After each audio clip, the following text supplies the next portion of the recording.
ଗୀତ ସଂହିତା 2 ହେଡ଼ିଂରେ ଲେଖାଯାଏ, ସଦାପ୍ରଭୁଙ୍କ ମନୋନୀତ ରାଜା। ଗୋଷ୍ଠୀୟମାନେ କାହିଁକି କଳହ କରନ୍ତି? ଜନବୃନ୍ଦ କାହିଁକି ଅନର୍ଥକ ବିଷୟ ଭାଳନ୍ତି?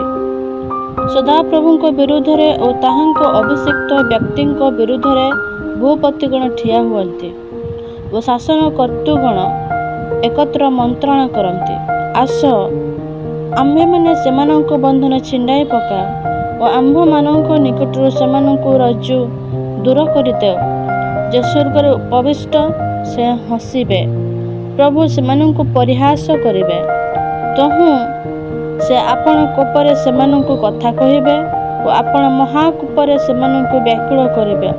ମାତ୍ର ମୁଁ ଆପଣା ରାଜାଙ୍କୁ ଆପଣା ପବିତ୍ର ପର୍ବତ ସିୟନରେ ସ୍ଥାପନ କରିଅଛି। ମୁଁ ସେହି ବିଧାନ ପ୍ରଚାର କରିବି।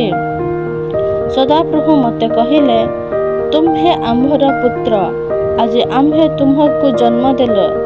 ଆମ୍ଭ ନିକଟରେ ମାଗ, ତେବେ ଆମ୍ଭେ ତୁମ୍ଭର ଉତ୍ତରାଧିକାର ନିମନ୍ତେ ଗୋଷ୍ଠୀୟମାନଙ୍କୁ ଓ ତୁମ୍ଭର ଅଧିକାର ନିମନ୍ତେ ପୃଥିବୀର ପ୍ରାନ୍ତ ଭାଗ ସବୁ ତୁମ୍ଭକୁ ଦେବା।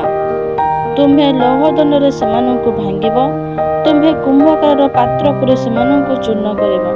ଏହେତୁ ହେ ରାଜଗଣ, ତୁମ୍ଭେମାନେ ଏବେ ଜ୍ଞାନବାନ ହୁଅ।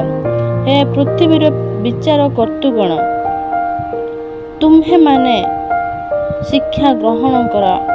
ଭୟରେ ସଦାପ୍ରଭୁଙ୍କର ସେବା କର ଓ କମ୍ପିତ ହୋଇ ଉଲ୍ଲାସ କର।